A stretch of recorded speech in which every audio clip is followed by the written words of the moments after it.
Hey,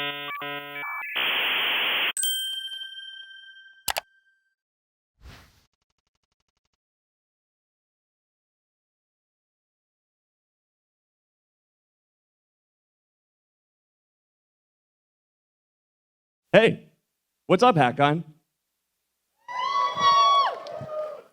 Anybody else excited to be here this weekend? I can't tell. A little bit better, all right. Well, hey everybody. For those of you who don't know me yet, my name is Swift.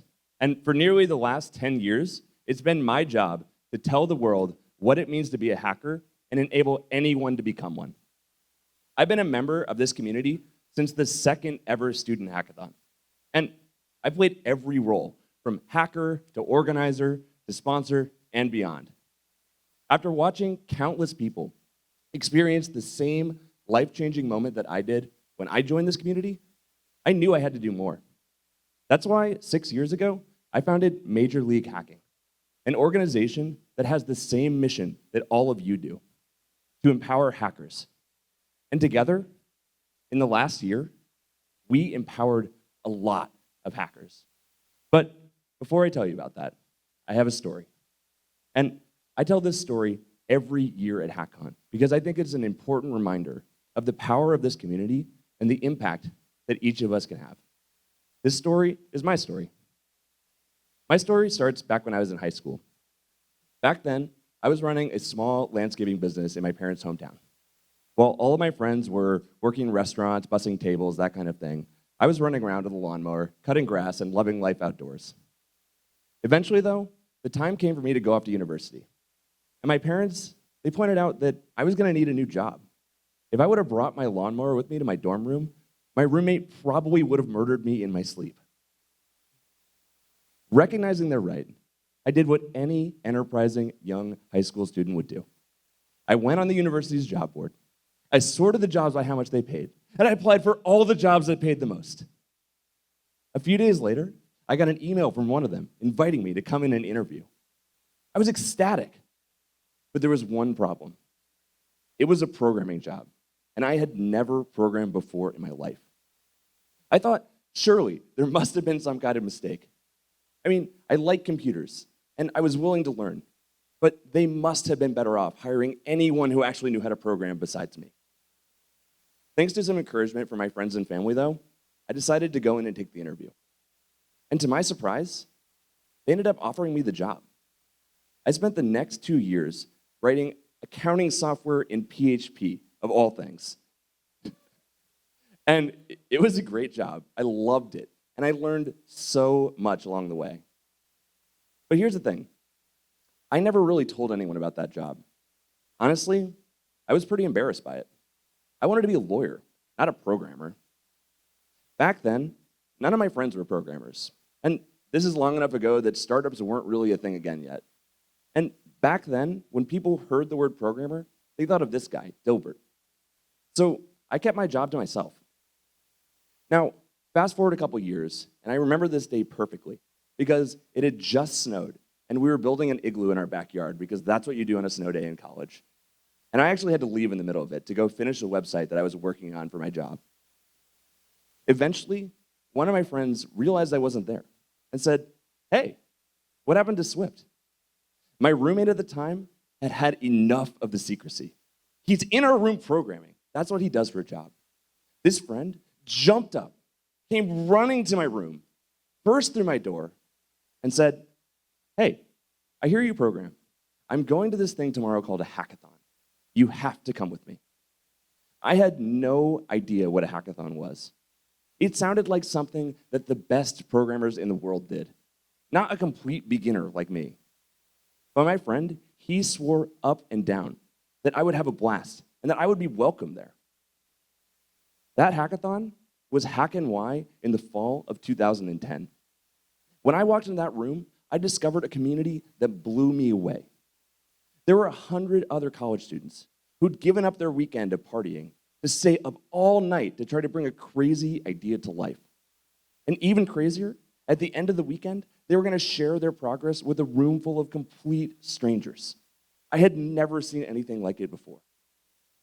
I spent the next 24 hours trying to combine the Facebook and Dropbox APIs. It was going to be a file sharing network for you and all of your friends. Funny story, at the end of that hackathon, I actually locked myself out of my own hack and could not demo it. It was super embarrassing. And when I got home from that hackathon, as I'm sure you can imagine, I was so exhausted from being up all night that I just passed out. But when I woke up, I looked myself in the mirror and I said, that was the best experience of my life. Forget being a lawyer. I want to be a hacker instead.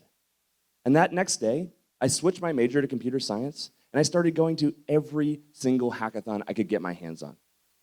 And for the first time in my life, I found a community where I felt like I belonged. I wanted to share that with everyone I knew. But back then, when I got my start as a student hacker, we were lucky to get one hackathon every few months. And if you wanted something to do in between those hackathons, good luck. Today, I'm proud to say that things have changed. Last year, MLH organizers collectively hosted almost 1,000 events together. Hackathons, workshops, meetups, you did it all.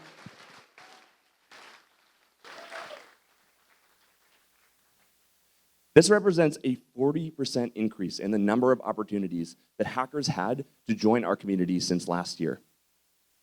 But those events, they didn't plan themselves. MLH's community of organizers is bigger than ever. Last year, MLH provided resources and mentorship to a community of nearly 3,000 organizers all around the world.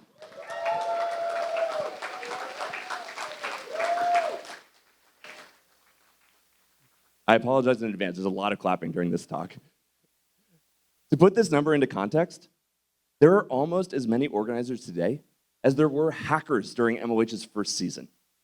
And this weekend at Hackcon, 450 of our most passionate leaders from around the world have come together to be with us here. But remember, you are all part of something bigger. Much, much bigger. And all the hard work of the people in this room and the thousands of other organizers who could not be here this weekend, it paid off.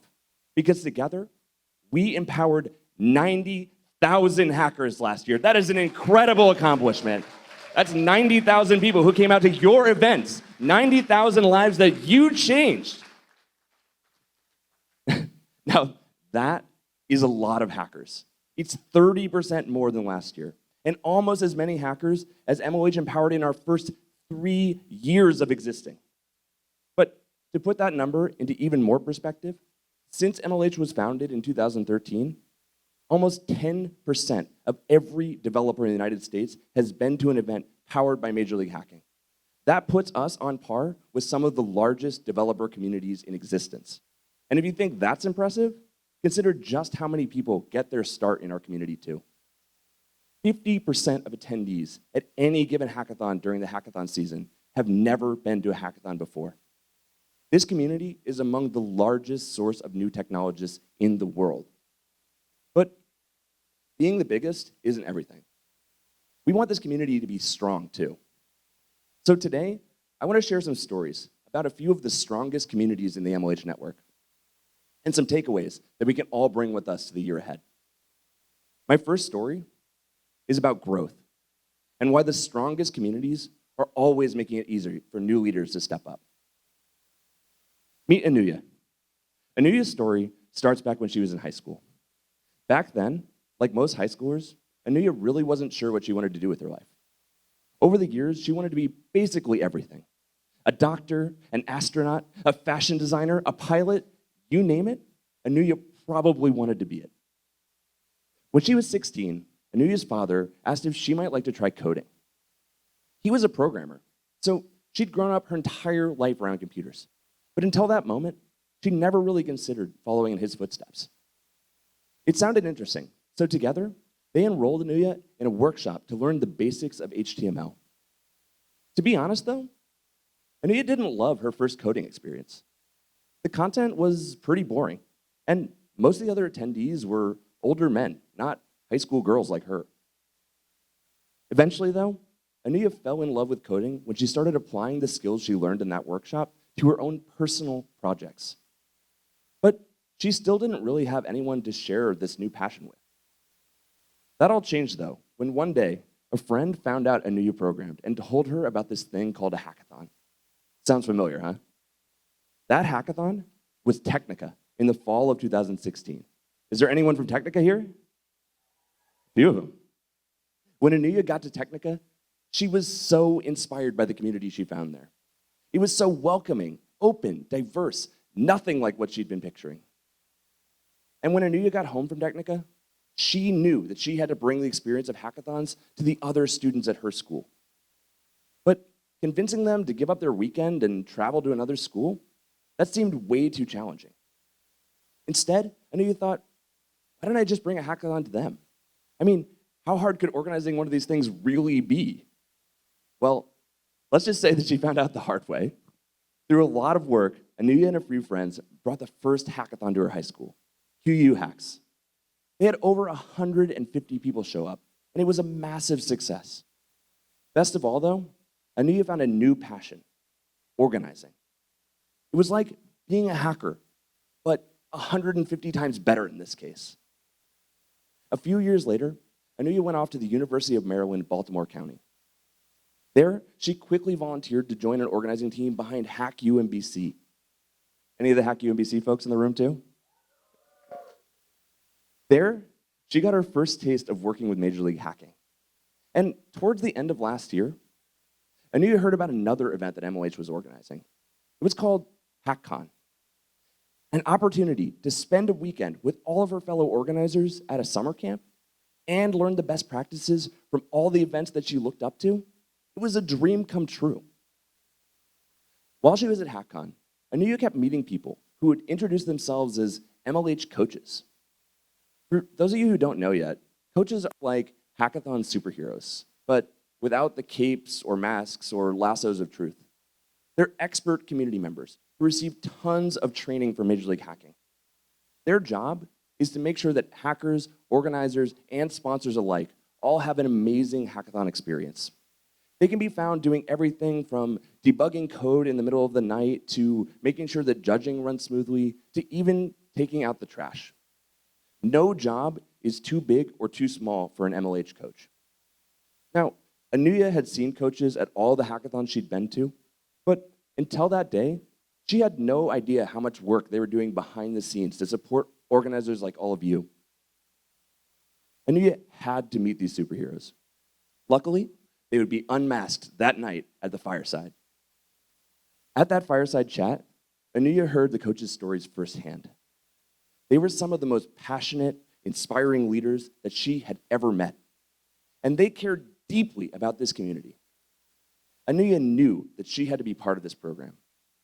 Immediately after the fire ended, Anuya cornered Ryan, the coach's program manager, and grilled him about what it took to get in. He encouraged her to apply, and she did, literally the day after she got back from Hackcon. Today, Anuya is proudly serving our community as a member of the coaches program, helping to ensure that organizers and hackers are able to have the same life-changing experience that she did. Now, Anuya is a case study in the kind of leader that we love to hire for the coaches program. And it's the kind of leader that each of you should be cultivating in your own communities. From hacker to organizer to coach, Anuya never backed down from an opportunity to step up to empower more hackers and make a bigger impact. All we had to do was tee up those opportunities for her. You should always be seeking out and cultivating your next generation of leaders. As we learned from Anuya's story, it is never too early, even at someone's very first event. Which brings me to my first set of announcements for the day. Whether you're a hacker or an organizer, MLH wants to do everything in our power to welcome you to our community and get you going. Did you know that 86% of hackers have no idea what they're going to work on until the week before your hackathon? The day of the event, 59% still have no idea what they're going to do. As an organizer, the most important thing you can do when they do finally land on that idea is make sure that those hackers have access to all the tools and resources that they need to bring that idea to life. And at Major League Hacking, we believe that hackers should have access to the latest and greatest technology. That's why we bring over $17,000 in software, hardware, prizes, and swag to every single event in the MLH season. But access, that isn't enough. We also believe that it's our responsibility to make it as easy as possible for hackers to get going. That's why we've been working closely with some of your favorite technologies, like Google Cloud, Snapchat, and Twilio, to create getting started resources that help hackers get their projects off the ground even faster. The best part, many of these tutorials were directly inspired by the hacks that hackers were making at your events. And we have so much more content on the way. But that's not the only thing we did. Inherently, at hackathons, time is limited, and every second counts. But we constantly see hackers wasting precious seconds on things like environment setup or framework configuration, which just makes them feel less successful and honestly results in less innovative hacks. That's why we teamed up with our friends at GitHub to create hackathon starter kits in two of hackers' favorite languages and frameworks, Python's Flask and Node.js's Express. Together, they have more than 700 stars and have been forked hundreds of times by hackers at your events. We can't wait to see what hackers build with these next, and we're already starting to think about how we can make them even better and which frameworks to roll out next. Help us spread the word about these so your hackers can spend less time getting from 0 to 1 and more time getting from 1 to 100. Once hackers actually do get started on our project, though, we have a new job. It's to help make sure they're actually able to finish it. But truthfully, many hackers just don't end up demoing because they get stuck on a bug that they couldn't get past. This was one of the main inspirations for a beta program that we announced last year at Hackcon, the MLH Mentor Matcher. This past spring, we teamed up with our friends at Twilio to make it easier than ever for hackers at your events to find a mentor when they needed one the most. Hackers could text a special phone number whenever they encountered an issue, with a description of the problem and their location at the event. Suddenly, a wild mentor would appear, ready to help them debug their code. And the pilot was an overwhelming success. Nearly 15% of all hackers last spring used the MLH Mentor Matcher.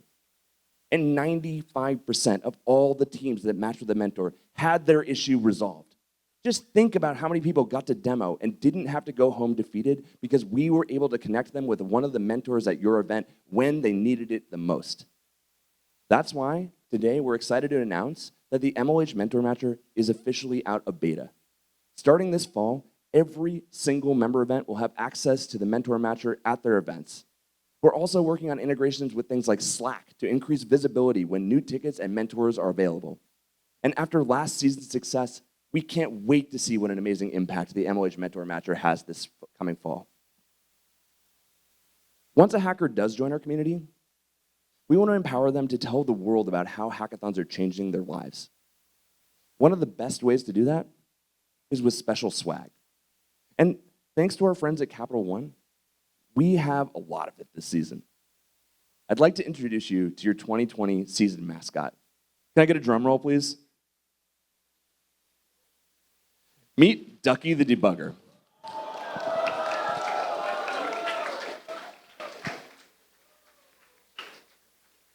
Now, we know that hackers and organizers alike love showing off their pride in this community. That's why Ducky will appear on everything from stickers to t-shirts and much, much, much more. And we'll be giving it out at an unprecedented scale. In fact, everyone here at Hackcon are going to be the first community members to get their hands on the new 2020 season swag.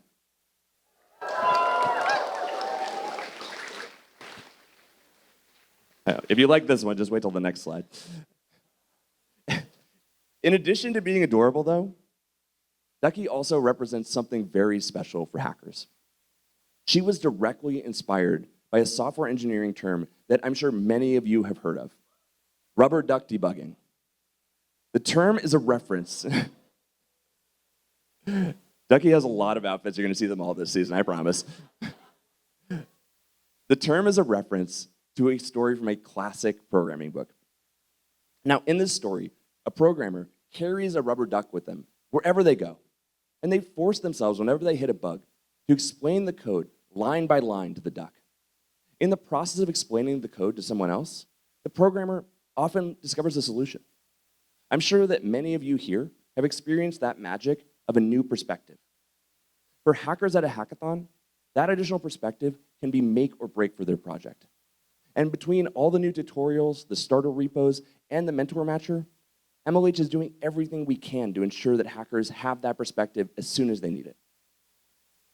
But in addition to making it easier than ever for hackers to get going, we want to make it as easy as possible for organizers to work with MLH.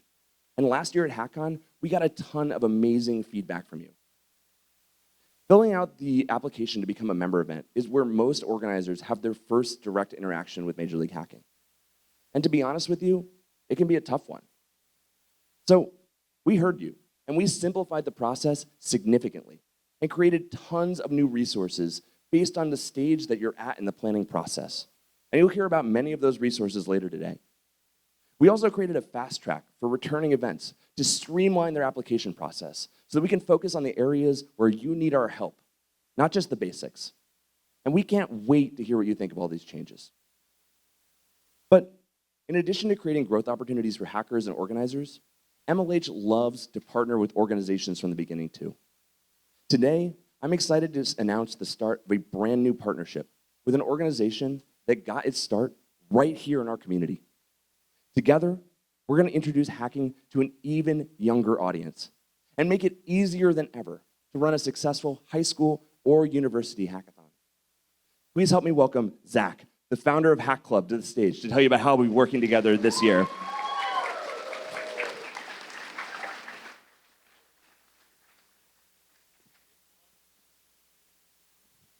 Is this working? Yes, it's working. Hey everyone, my name is Zach Latta, and I'm the founder of Hack Club. I'm currently 21, but my story with hacking started when I was 7 years old. All of my friends and I were obsessed with Club Penguin. Best game ever. And one day after school, we got together and decided, let's build a website about Club Penguin. So that night, I went home, I went on Google, I typed in, how do you build a website? And I got hooked. But the thing was, coding for me was always a solitary experience. I went to public schools that didn't teach coding classes, and I certainly didn't have any friends whose parents were programmers. And that's why my first MLH event changed my life. PennApps 2014 fall. I was 15 years old, and not only did I get to see the Atlantic Ocean for the first time, but when I walked onto Penn's engineering campus, there were more hackers than I could count. Everyone was so unbelievably talented. It felt like I was walking into Willy Wonka's Wonderland. That experience I had that weekend was a big part of why a year later, when I was 16, I dropped out of high school. I moved from my parents' home in Los Angeles to San Francisco, and I started Hack Club, a network of high school hacker clubs. Hack clubs are like mini hackathons that meet every week at high schools. They're led by teams of 2 to 3 students. 15 to 25 people come to meetings every week. Hack clubs are networked. Over 2 million messages were sent in the Slack group for leaders and members over the past year. Hack clubs even run high school hackathons, running nearly 100 high school hackathons this past year. Today, there are hack clubs in over 200 high schools across 35 states and 17 countries. Hack clubs span San Francisco to Wichita, Kansas, to India, and most recently Kenya, where I actually just flew back from Nairobi 2 days ago to be here with all of you today. I am so excited to share that Hack Club is partnering with MLH.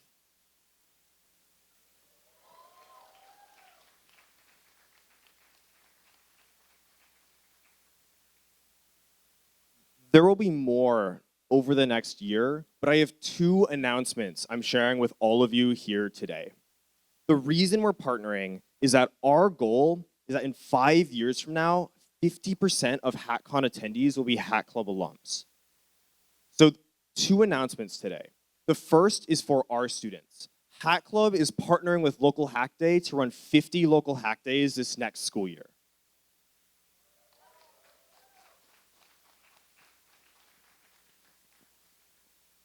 And the second is something that we've been working on over the past year for all of you.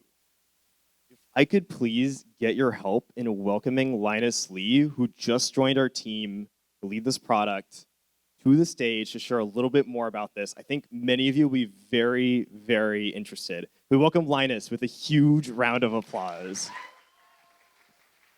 Hey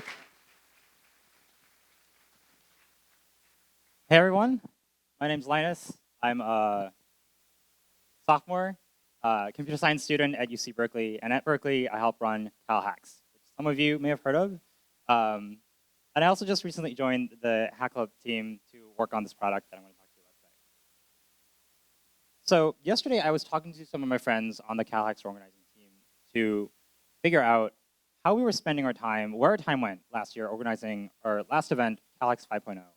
And one stat that really surprised me was that it seems like we spent about 1 out of every 6 hours organizing the event, not on like making the workshops better or getting better swag, which is important, but on administrative overhead, on things like making sure that we were filing our taxes on time, or making sure that when sponsors paid us, that the money reached our bank account safe and sound, or when we paid other people, that that money was going to the right places. And the worst one, I think by far, is one of our other teammates, Gibson, had to just lock himself in his dorm room one day, spent the entire day hand signing 300 paper checks to 300 different people, and then mailing them out to 300 different addresses just the entire day to take care of travel reimbursements, which like never ended up actually going out on time, which was terrible. But like all of this overhead at Hack Club, we kept running into this over and over again. We thought this, like, there has to be a better way. This can't be the best way for us to do all of this for all the hackathon organizers. So that's why we thought it's still too hard to start and grow a great hackathon. There's still too much overhead. So we built Hack Club Bank. Hack Club Bank solves all of this. Hack Club Bank is a full stack financial platform for hackathon organizers like all of you and like me, which is why I'm super into it. And when you're running your event on Hack Club Bank, you get a fully managed bank account under Silicon Valley Bank and a beautiful web interface to look at all the data and all the transaction history. You get a great invoicing system with Stripe billing, so you can just fill out one form, send an invoice to all of your sponsors, and the sponsors have a great time just quickly filling that out. It's a lot better than like emailing PDFs. We also take care of all the taxes and paperwork for you, so you don't have to worry about any of that. Everyone on your team gets a free G Suite account, so you get a free professional emails that you can use when you talk to sponsors and when you talk to vendors. And this is my favorite one. Any of you have the experience where it's like 2 days before the hackathon and there's like a really quick expense that you have to pay off, and it's a little bit too much, but you're like, it's fine, it's 2 days before, we'll just get it paid off next week. And then like it's never paid off for another 2 months because like everybody's just dead after the hackathon. Like that was my experience last year. And with Hack Club Bank, you don't have to worry about any of that because you can issue as many cards, debit cards under Hack Club Bank as you want to everyone on your team if you want. That's Zach's right there.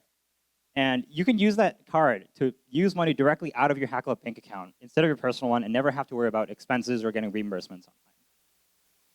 And lastly, when you run your event on Hack Club Bank, you're building your event on top of the federally recognized 501c3 nonprofit organization that Hack Club has spent the last 5 years building and investing in.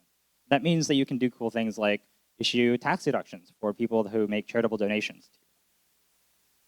So since we started Hack Club Bank about a year ago in private beta, we've had over 75 events run on Hack Club Bank with over $850,000 in transactions today. Some of them were little after-school 40-person kind of events, and others were recognizable hackathons that you probably would have heard of.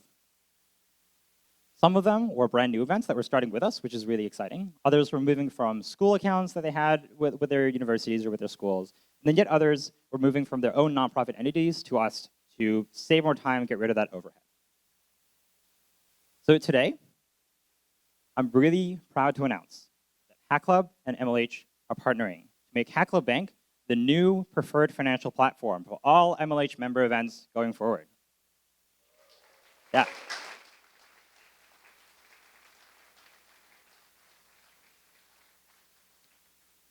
So as Hack Club Bank expands our focus from just high school events to college hackathons like all of yours, we're partnering with 2 incredible hackathon partners to lead us into the new school year.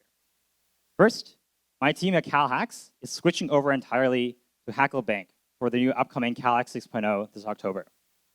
This means that every single one of the $300,000 that we have to raise from our sponsors is going to be raised through Hack Club Bank, invoiced through Hack Club Bank, and we're going to spend it with Hack Club Bank cards like the one you saw with Zach. And our sponsorship team in particular is really excited about this because it makes everything so much easier. Our second partner for this is Spectra, a great 200-person all-female hackathon based in San Francisco. Yeah. Yeah, there we go. Special shout out, by the way, to Sam from Crimson Hacks, who read our blog post this morning before any of this announcement and already knows all about it. I don't know if he's here. Sam from Crimson Hacks. There you go. Yeah. So if you want to join my team at Cal Hacks and want to join Spectra in taking back that 1 in 6 hours and making more time to make your hackathon awesome for your attendees, as of today, Hack Club Bank is officially open to all collegiate hackathons. I just deployed the site this morning over breakfast. You can go to hack.af/bank and apply today with your hackathon.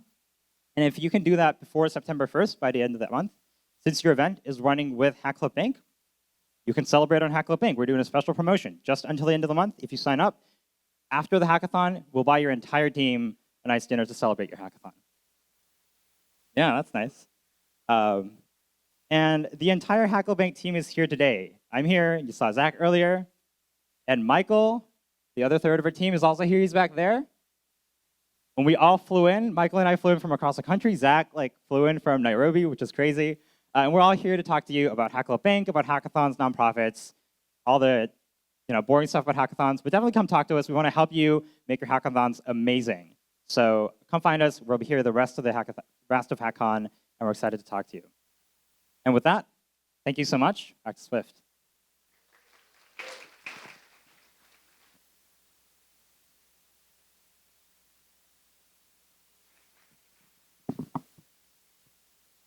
Awesome. Well, thanks, Zach, and thanks, Linus. Introducing young people to hacking is one of the most important things we can be doing.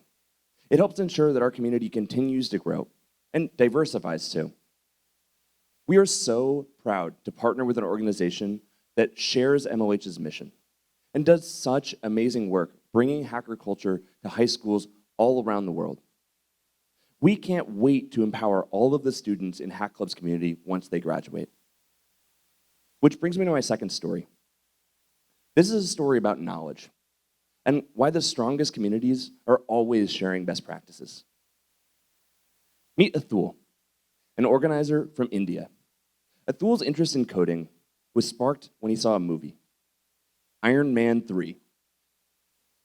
He was so impressed by the AI in the movie that he had to learn how to make his own. There was one problem, though. Athul had no idea how to code, and none of his friends did either. But Athul, he wasn't discouraged. He did what any enterprising young high school student would do. He went on the internet, and he searched for every free online course he could find, and he enrolled in all of them. He taught himself the basics of Python, C++, and Arduino. But learning on his own was difficult, and honestly, pretty lonely. Luckily, though, Athul soon discovered an online forum where other people like him were learning to code too. After reading the things they were writing, Athul didn't feel so alone anymore. He even took a risk and shared some of the doubts that he was having with the community, and their response was overwhelming. He couldn't believe all the tips and encouragement he received. If the other students at his school had access to that same kind of community, they might want to learn how to code too. That's when Athul learned about an organization called Hack Club. As you heard, Hack Club is a nonprofit that helps high school students start in-person coding communities. It was exactly what Athul needed. Starting a Hack Club wasn't easy, though. His school needed a lot of convincing. And at first, only a handful of people showed up. But Athul didn't give up. He knew that the community would succeed if he created a welcoming and supportive environment where anyone could come to learn. So Athul started hosting workshops, lots and lots of workshops. Soon, the club grew from 20 to 600 members. They couldn't even fit everybody in a single room anymore. And managing that many people each week was a nightmare. Athul knew he couldn't do it alone anymore. By the end of the year, he recruited a team of more than 20 volunteers to help him. And it was clear they were making a huge impact on their community. But they had a new challenge. Now that everyone in their community was learning to code, they actually needed an outlet for them to apply those new skills. Athul reached out to the Hack Club community to find out what they'd been doing. An MLH coach and former Hack Club leader, Selena, introduced Athul to Major League Hacking, an organization that just might be able to help. Hackathons seemed like the perfect outlet for Athul's community. Getting access to hardware, software, prizes, planning support from MLH, and an amazing community of organizers behind the best hackathons in the world, that sounded like a dream come true. But when Athul realized that MLH didn't support hackathons officially in Asia, he was crestfallen. He reached out to MLH to see if there's anything we could do, and he was in luck. MLH was in the process of organizing a worldwide celebration of hacking called Local Hack Day. On Local Hack Days, MLH helps as many organizers as we can put on simultaneous events for their local communities. It's a global event that spans all 7 continents, yes, including Antarctica last year. Hacking with the penguins. Local Hack Day is designed to be approachable for both beginners and experienced hackers alike. Each event has a slightly different theme and a different format that empowers hackers in a unique way. That upcoming Local Hack Day was a 12-hour hackathon format, and it sounded like exactly what Athul was looking for. Athul's Local Hack Day was a massive success. Over 300 people showed up, making it one of the largest local hack days in the world. The event was so big, they had to break it up into 8 classrooms. Athul literally spent more than half the event just walking around to deliver the opening ceremony at each of them. According to his phone's pedometer, he almost completed a full marathon just walking around the venue. But Athul, he wasn't the only person that was busy on Local Hack Day last year. Together, more than 10,000 hackers checked in across 250 Local Hack Day locations. Anybody here organize a Local Hack Day? Woo! This shattered the previous Local Hack Day record by more than 85%. To put that number in context, more people checked in at this past Local Hack Day than the previous 2 Local Hack Days combined. Now, running a 600-person club and one of the largest Local Hack Days in the world would have been enough for most people, but not Athul. All he could think about was how many other students were out there who just didn't have access to a community like his. So he started helping nearby schools launch their own clubs. He acted as a mentor, passing on all the things he'd learned along the way. And that community, it grew and grew and grew. Today, Athul has helped start more than 60 clubs all across India, and over 2,000 attendees check in at them each week. We can learn so much from Athul's story. From the online forum, Hack Club, to Local Hack Day, to launching hacker clubs all across India, Athul taught us the importance of knowledge transfer and how strong communities are always sharing best practices. At first, Athul didn't have to figure out everything on his own. And when he became the expert, he knew it was his turn to share everything he had learned to help make others successful too. Which brings me to my second set of announcements for the day. Now, Hackcon is one of the most important weekends of the year for the MLH community. Countless connections are made, and both MLH and organizers across the community drop some serious knowledge. But Hackcon, it only takes place once a year. And honestly, not everybody is as fortunate as all of us are to be able to come here this weekend. That's why we partner with GitHub to give away tens of thousands of dollars in scholarships to those in need so they could be here at Hackcon this weekend. But I think we can do more. Now, remember, there are thousands of organizers in the MLH community, and there is just no way that we could get all of them here with us this weekend, which is why I'm excited to announce we'll be doing a 2-day virtual conference for the hacker community leaders. We're calling it MLH Hackcon Digital.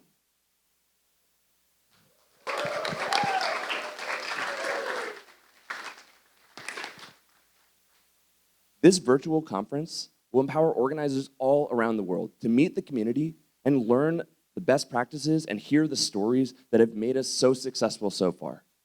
This year, it'll happen on October 5th and 6th, and we'll be working with organizations all across the MLH network to host watch parties, where you'll be able to introduce your fellow organizers who couldn't be here this weekend to the community and have both in-person and online discussions. We'll be announcing the details of this soon, so stay tuned for more info. But that's not the only thing we're doing to support organizers all around the world this year. Now, you might not know this, but becoming an MLH member event during this season is an extremely competitive process. Some of the events that don't make the cut, honestly, would be a great fit for the community, but they're just not in a location that MLH has a presence. One of those places where we see a ton of great applications is APAC, or Asia Pacific, which includes countries like India, Australia, Singapore, Korea. After working with so many amazing organizers through Local Hack Day, we knew something special was happening there, and that we had to do more to support them. Which is why I'm excited to announce to all of you for the first time that MLH is coming to APAC this fall.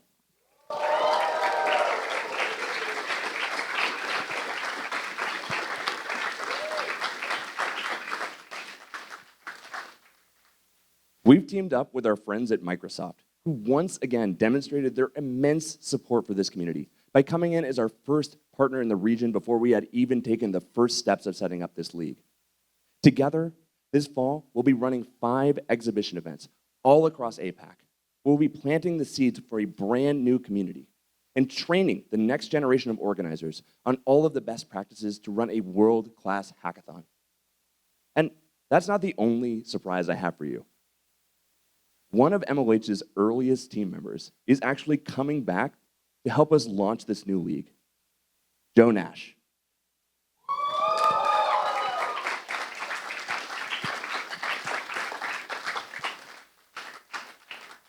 Now, for those of you who don't know Joe, he got his start in our community as both a hacker and an organizer. He joined Major League Hacking in 2014 to help us launch our first international league. It began in the United Kingdom and has since expanded to include all of mainland Europe. After that, Joe joined GitHub, where he helped launch the Campus Experts program. That program has brought the hacker community to thousands of students worldwide. We are so excited to be working with Joe again and can't wait to see what he's able to accomplish in APAC. We'll have way more information for you about APAC in just a few weeks, including the initial calendar. Our hope is to bring organizers from across the region together at some of these early events because we know just how important building a strong community and a strong network is. Which brings me to my third story. This is actually a story about networks and why the strongest communities are always building connections between their members. Meet Chris and Luis. Now, Chris and Luis went to the same high school, but they didn't become friends until they went to college together at Missouri University of Science and Technology. There, they learned about a community that would change their lives. One day, a friend told them about this thing called a hackathon. It seemed interesting, but they weren't sure it was for them. They wanted to be doctors, not programmers. Well, actually, Chris wanted to be a doctor. Luis's parents wanted him to be a doctor too. But luckily, they went, and they were blown away by what they found. After that event, they said, forget being a doctor. We want to be hackers. They started going to every hackathon they could get their hands on, which, to be honest with you, in Missouri was few and far between. But in 2018, they heard that a hackathon would be happening on their campus, and they jumped at the chance to participate. While the event was small, the community at MST got so much out of it and was eager for the next iteration. But there was a problem. The director just didn't have the bandwidth to take it on.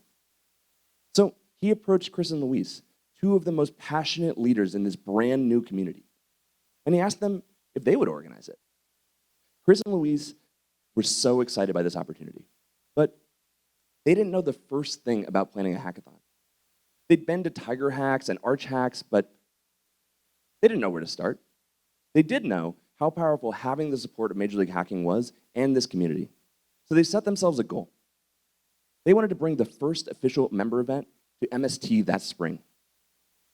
They started researching what it would take to turn their local hackathon into an official member event and quickly discovered a treasure trove of resources. The first was the official MLH Organizer Guide, which is basically an open source book about how to plan a hackathon. Thousands of organizers all around the world used the guide to learn and share best practices. It was exactly what Chris and Luis needed to get started. But soon, they started running into challenges that just weren't covered in the guide. Luckily, right around that time, they got an email from me inviting them to join a brand new program that we were piloting, peer groups. Peer groups are virtual meetups for the MLH organizer community, where organizers can hear about the challenges that other events are facing firsthand and collaborate on actually solving those problems together. We launched them at Hackcon last summer, and since then, we've had nearly 500 organizers participate in peer groups. Many organizers have said that the experience reminds them of a lightweight version of Hackcon that they can attend year-round. In fact, Chris and Luis were getting so much out of the experience of peer groups, they went to more than 20 of them over the last summer. They wanted to learn everything they could, and hearing stories firsthand from the organizers that they looked up to in the community was amazing.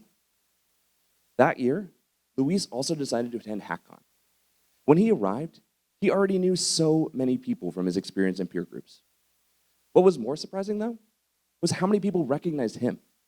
Hey, you're that guy from peer groups, aren't you? Luis made a ton of amazing connections. And despite being in the early stages of planning his very first hackathon, he already had so much to contribute. Now, fast forward a few months. The event was getting close. They had their logistics down, and the money was in the bank. But they were struggling with registrations. Chris and Luis knew the power of this community, and they started reaching out to the network that they had built through Hackcon, peer groups, and hosting a local hack day. They learned some great tactics from their network, things like going to classrooms to promote the event, swapping buses with other events nearby, and even getting professors to offer extra credit for anyone who attended. Soon, their registration list ballooned to a size they couldn't have imagined. And Pickaxe was a huge success. Despite every possible weather and bus-related issue you could imagine, over 300 hackers showed up and had an amazing experience. They had a fantastic group of sponsors from all across the region, and keynotes from the CIO of Panera and the chancellor of the school. Chris and Luis have big plans for Pickaxe. They want to grow it to 500 attendees and make the experience even better next year. But they also have big plans for the community. They want to build a strong network of hackathons and clubs all across the Midwest, and not just at top CS schools either. They started collaborating with smaller local universities, community colleges, where they've discovered a ton of aspiring hackers and organizers that had never even heard of hackathons yet. They want to mentor the leaders of those new communities and introduce them to the network and practices and resources that help make Pickaxe so successful. Again, we can learn so much from Chris and Luis. Early on, they were able to tap into all the resources and knowledge that MLH and this community have been creating and sharing. But inevitably, they encountered unique challenges. Collaborating with the experts at MLH and the organizers in this community created a resource that fit their needs like a glove. And ultimately, that's what led to Pickaxe's success.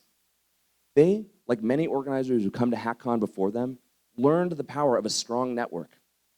And we want every organizer in the MLH community to have access to a network just like Chris and Luis did. Which brings me to my third set of announcements for the day. In the last 12 months, we've run almost exactly 100 peer groups. And while every one of these discussions were valuable, a handful of them really stood out as something special. Now, looking back, those sessions had something in common.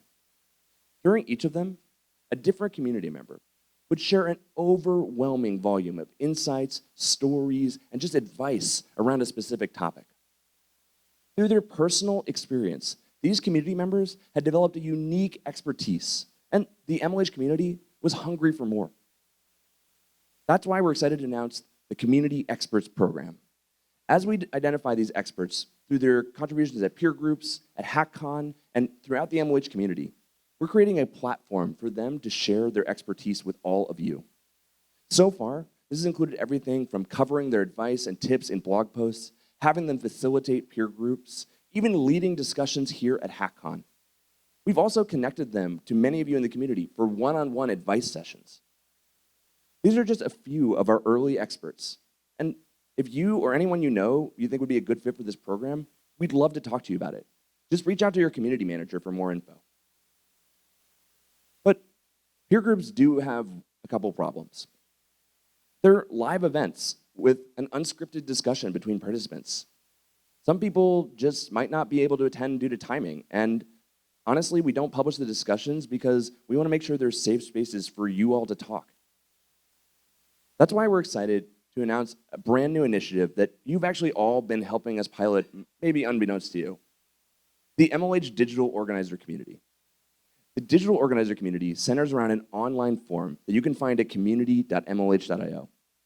There, you'll be able to find and share best practices with MLH organizers year-round and search through a detailed history of those discussions. We want this forum to be a living and breathing resource of the latest and greatest information. Everything around organizing hackathons, hacker clubs, and everything in between. Folks like Chris and Louise have been some of our earliest adopters, and we've been inspired by their contributions. We can't wait to see how the rest of the community uses this exciting new resource too. So, as we've seen from Anuya, Athul, Chris, and Louise, strong communities have some things in common. They create opportunities for leaders to step up. They're constantly preserving tribal knowledge and passing it on to the next generation. And they're always expanding their support network. But they have something else in common too, which brings me to my final story. This story is about consistency and why the strongest communities gather frequently. Meet Charmaine. Charmaine became interested in technology at a young age. She got her start coding when she was 7 by designing pages for her characters on a popular online game called Neopets. Anybody play Neopets? At first, she would just copy other people's themes that she found on the internet. But quickly, Charmaine started designing her own. And other designers took notice. Soon, they invited Charmaine to join an online forum where she was able to share all the knowledge she'd accumulated and the creations that she was making with the world. When Charmaine started her undergraduate degree at the University of British Columbia, she decided to study, apparently there's a few people from UBC here. She decided to study 2 of her passions, creative writing and computer science. She imagined herself working on all kinds of interesting projects and couldn't wait to share them with everyone.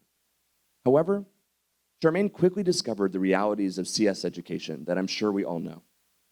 Her classes were primarily theory, not building things.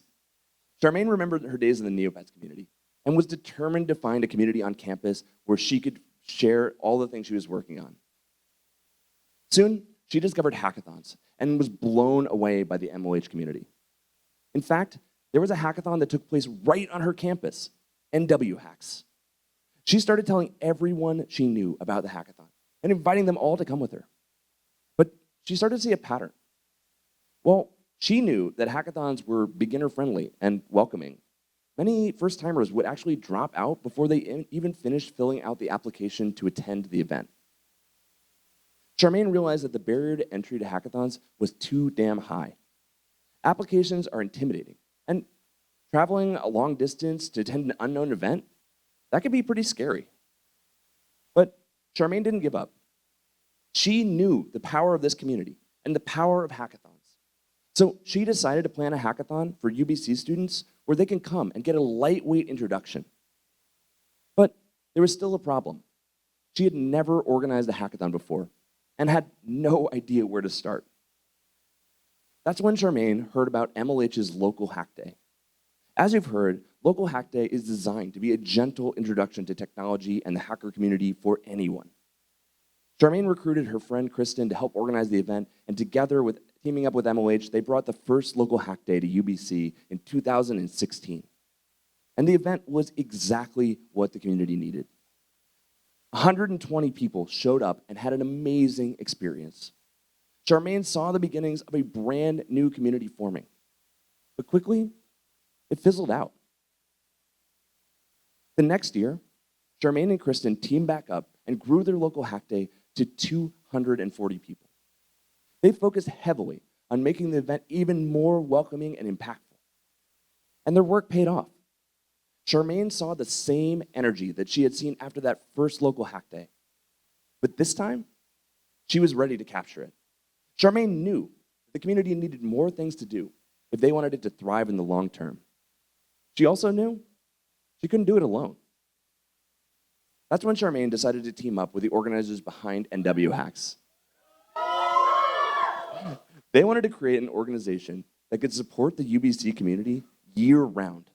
They called it NW Plus. And together, last year, they organized not one, not two, but 3 major events with Major League Hacking support. The largest local hack day in North America, an internationally acclaimed hackathon, and Vancouver's first all-female hackathon too. But they aren't stopping there. This year, the NW Plus team wants to double the number of events they're running. But running 6 hackathons, that might get a little repetitive. Luckily, MLH has just what the doctor ordered. One of the programs that the NW Plus team will be able to tap into is called MLH Localhost. Through Localhost, organizers get access to what we call workshops in a box. Rather than spending your time writing curriculum or lining up speakers, organizers can just fill out a form on the Localhost website, and you'll get a pre-written workshop about a technical topic of your choosing. On top of that, we'll mail you a box with all the supplies you need for the workshop. Handouts and signs to stickers and swag. And we'll schedule a 30-minute call with you to train you on everything you need to know to run the workshop, answer any questions you might have, and give you pro tips about how to plan a great event. The best part, it's all free. And the MLH community loves it. Last year, you organized over 500 workshops through MLH Localhost program. Yeah, we give it up for that. That's more than a 50% increase from last year. This year, we are already on track to organize more than 1,000 events together. Now, you might be wondering, why the hell is MLH Localhost so popular? I think it's because hackers are able to learn skills that they need for their careers and are just not getting in the classroom. In fact, by December, we'll have more than 30 workshops that you can choose from, including all of your favorite technologies. And to be clear, you don't need to be an expert to run one of these workshops. In fact, you don't even ever have to touch the technology at all. These workshops are designed to be facilitated by a non-expert. Fun fact, every single sponsor at Hackcon has their own localhost module that you'll be able to run this season. You should talk to them about it. By tapping into MLH's content library, strong communities have access to new content that they can run on a monthly or weekly basis. But that's not the only thing we're doing.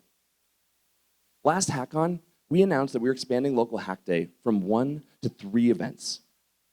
Each one will empower organizers to host a unique developer experience, including a conference, a hackathon, and a massive demo day. When Charmaine told us that the NW Plus team was thinking about hosting all 3 of these, we were over the moon. We're already working with them on Local Hack Day Learn. Local Hack Day Learn, the applications are open right now. This year, it's taking place on October 12th. All you need to do is find a venue, like a classroom or a conference room at work, and invite your community. MLH will help you get everything else you need to plan the event. During the event, hackers are going to attend a series of hands-on workshops where they'll learn skills like how to publish their first website or how to hack on mainframes, which are basically supercomputers. And thanks to MLH Localhost, you don't have to write any of that content at all. Sign up today, and if you have any questions, we actually have a workshop going on this weekend about Local Hack Day, so make sure you attend that. Between expanding the league, 3 local hack days, 30 localhost modules, digital and in-person Hackcon, hundreds of peer groups, and the digital organizer community, there are a lot of ways for organizers to build a strong community that gathers often and uses all of the best practices that we've talked about today. And at MLH, we want to reward these dedicated organizers who are working diligently to build these strong communities. Which brings me to my final announcement. Can I get a drum roll? I'd like to introduce you to Official MLH Communities Program. This program is designed to give organizers who want to host monthly events with MLH the resources to turn that dream into a reality. Communities that are admitted to the program will receive the full weight of MLH's support. This includes a dedicated community manager who will work with you to develop an event calendar and your team, free tickets to Hackcon, exclusive swag for your club, private peer groups, and a forum on the community digital organizer community. Oh, and probably best of all, a budget to cover things like snacks and drinks because, God, we all know how hackers love free food.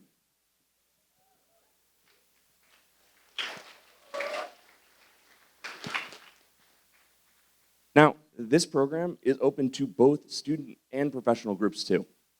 In order to qualify, all you have to do is have run at least one event in the past with Major League Hacking support, sign and agree to follow MLH's community values and code of conduct, and commit to running at least one event per month. To apply and learn more, you can actually head to the URL on the screen, and we'll help you get set up. So I know I speak for the entire Major League Hacking family when I say that we could not be more proud to serve the people in this room and the wider community. And it's organizers like Athul, Anuya, Chris, Luis, and Charmaine, and every single one of you that are the reason we get out of bed every morning and do what we do. In the last year, together, we accomplished so much and grew this community to new heights. Today, we laid the foundation for a stronger community too. And I can't wait to see what we're able to accomplish together in the year ahead. So with that, thanks everyone. I'm Swift. Welcome to Hackcon and happy hacking. Woo! Wow. Thank you, Swift. That was amazing. I'm definitely hyped after that. We have time for a little bit of Q&A. As a event that isn't yet MLH sponsored, what is something that would make you stand out to get MLH? That's a great question. Actually, I'm going to call back to Chris and Luis's stories. Oh, actually, before I answer this, who are you and where are you from? Jacob and Cornhacks. Oh yeah, welcome to Hackcon. So I'm I going love the shirt. call back to Chris and Luis's stories. So when I met Chris and Luis, actually they had never organized a member event before, right? They had had a hackathon at their school, relatively successful, but wanted to take it to a new level. And they had no experience running the kind of event that most of the events in the MLH season are.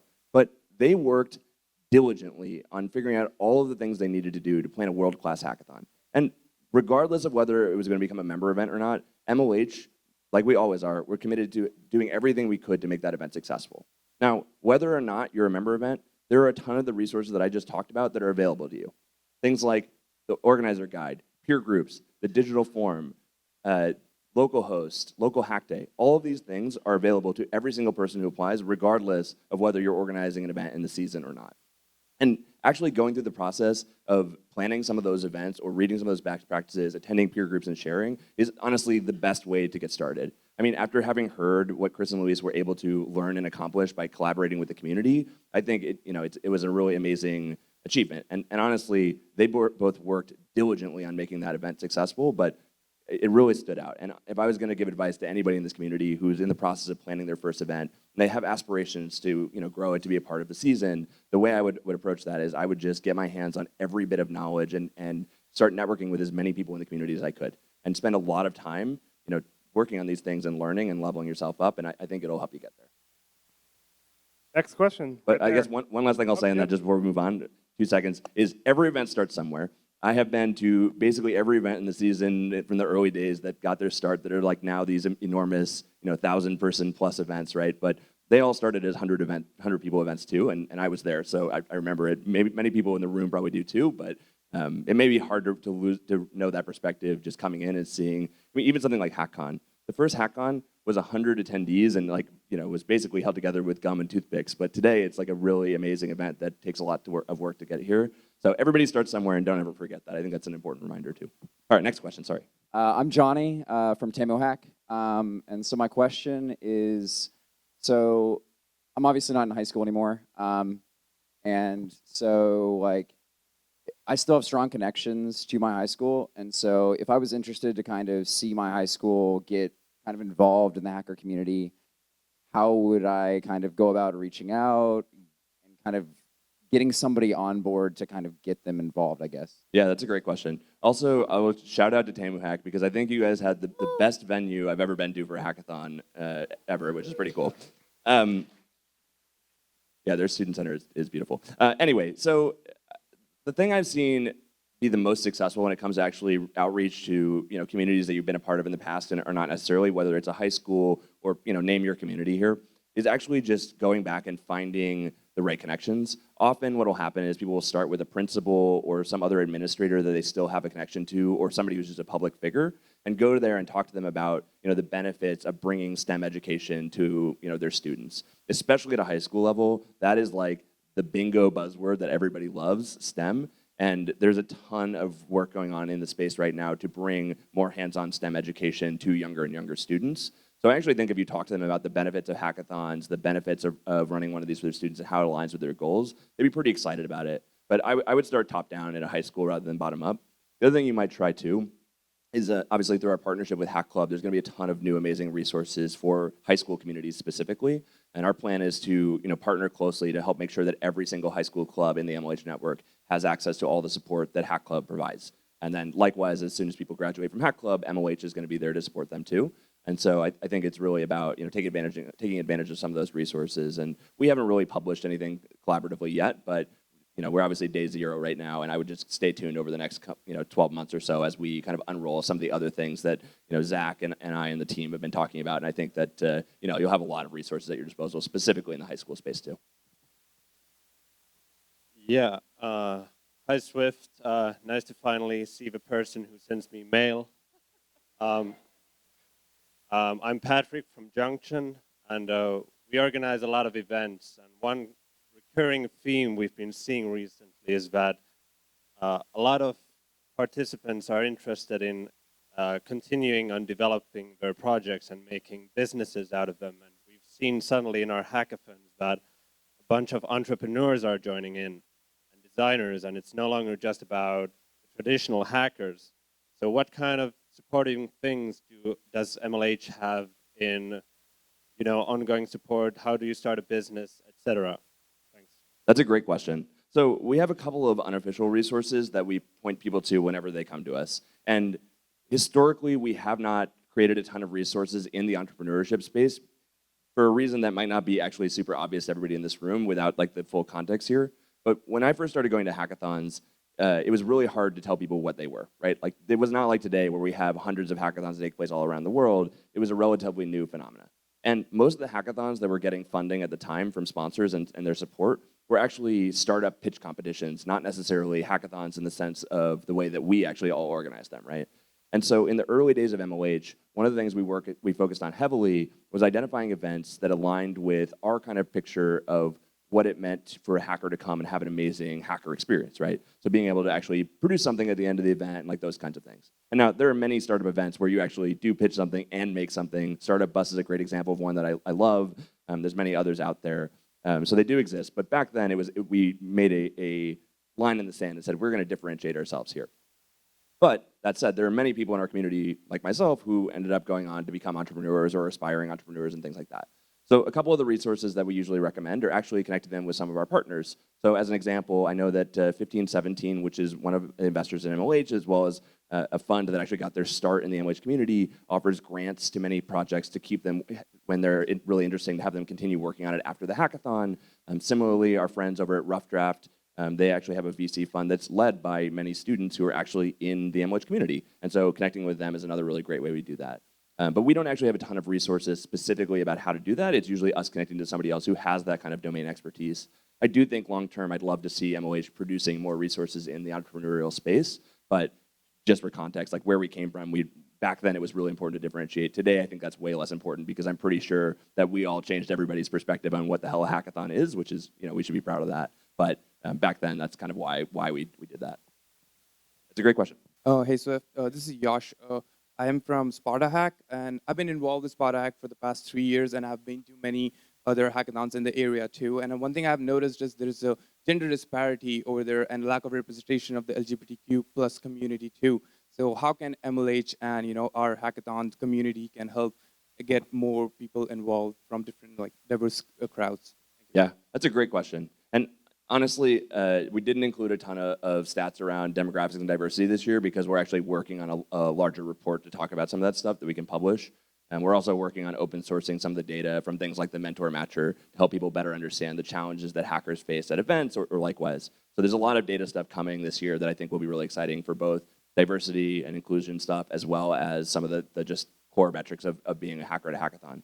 As far as what events can do to help make sure their communities are more diverse and that groups that are just traditionally not seen at hackathons are represented, I think at a core it starts with two things. Number one is making sure that you lay the infrastructure for everybody to be able to come to your event and have a great and welcoming experience. I mean, at a core level, if any event is working with Major League Hacking directly, you're getting things like a code of conduct, which goes a long way, honestly. I remember back in the day when most hackathons and most conferences didn't have code of conducts at all. It was just not a thing.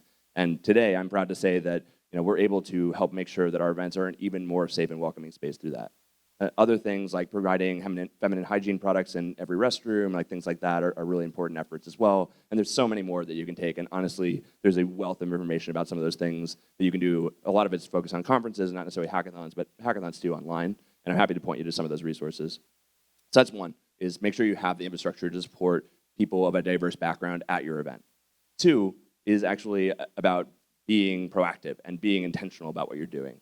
Nobody is just going to show up to your event that feels like they don't fit the bill of a person who should be there just on a whim, right? Usually somebody has to invite them or tell them that they're welcome, right? We know how inclusive and welcoming this community is, but most people, including almost every single story you heard today, did not know that from the beginning. And there are tens of thousands of hackers out there who have no idea that this community actually could be for them. And it all starts from somebody like me or any of you in this room going to somebody and saying, hey, you should come with me to this event. And so I think having a proactive, direct outreach initiative that you're actually doing and that you're pursuing, identifying underrepresented groups and figuring out how to actually make them feel welcome and invite them to your event is step two, because once you can support them, you actually need to go get them to come. One more question. I think we have them back. I'm Natalie. I am from Shell Hacks in Miami. I love those hoodies. So do you have any tips on kind of like dealing with a university's like extra rules and regulations, or like any red tape like to get through, anything like that? Yeah, just make sure I heard the question appropriately. The question is, do we have any tips about how to work with universities or schools in general that can be a little bureaucratic and have a lot of red tape and rules, right? Okay, cool. Yeah, so this is a problem that organizers in the MLH community have been facing literally since day zero. The second ever student hackathon that I went to was fortunately organized by two professors. They didn't have that problem. But subsequently, after that event, almost every single event in the community has been led by students who come from the campus, right? And that grassroots element of our community is one of the things that makes it so powerful. But it's also one of our biggest weaknesses because, frankly, we operate outside the system for the most part. Now, once your event reaches a certain size, you're basically forced to work with your school. And I think that initiatives like Hack Club Bank actually give events another opportunity or a different avenue for how to actually approach operating. But I'm going to go ahead and assume that most people are probably going to at some point grow to the size where working with your school is just like not working with your school is not an option, right? That you have to do it. So at that point, the question is, what can you do to navigate those things?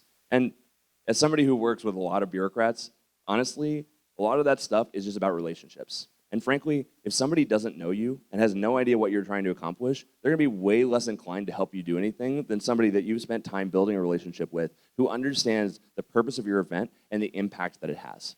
Now, there are a ton of amazing resources out there to help you communicate that information to your administrators. And in fact, I would actually call out things like this keynote, right? We publish this talk every single year as part of our annual report as being a public benefit corporation. And that has a ton of amazing information and stats about all the work that the community at MLH does and the impact that it has. And sharing things like that, the video we created explaining what a hackathon is, the guide, all of those kinds of things are really strong foundation to help them understand where you're coming from. As far as them getting to know you, that's just about FaceTime, right? It's about figuring out how do I get in front of this person, who's the decision maker, what are they responsible for, and how do I build a relationship with them.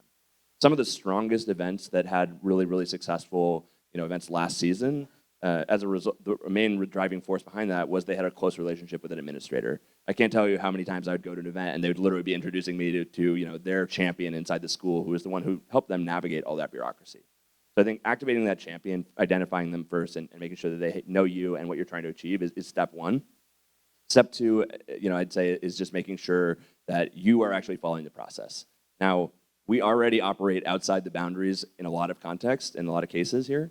And anytime that we actually have an opportunity to operate inside the boundaries is actually a really good move for all of us. Because frankly, as time goes on, you may be the first person who's organizing this event, but if you want it to be around for generations of students to come, you need to make sure that it has the backing of somebody who will be there in the long term. One of the biggest weaknesses of organizing teams in our community is that we all graduate, right? I'm probably one of the only people who had graduated as long ago as I did that's still actively working in this community as much as I am, right?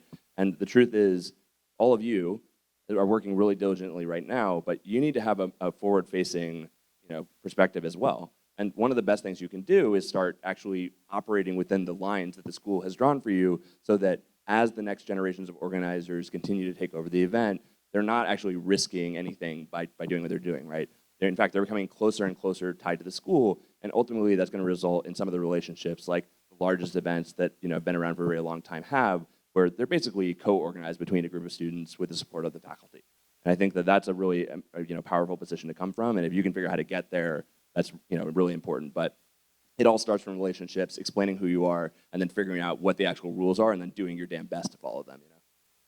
Cool. All right, I know that's all we have for questions. I will be around obviously all weekend. One of my favorite parts about Hackcon is literally getting to talk to as many community members as I can. Last year, we learned a ton of amazing things that helped improve MLH across every possible perspective you can think of. So if you want to just come introduce yourself, you have ideas or feedback or anything you want to share with me, I'll be here all weekend. I'd love to meet every one of you if I can. It's a lot of people. I'm going to do my best, but yeah, it'd be great. So thanks, everybody. I really appreciate you taking the time.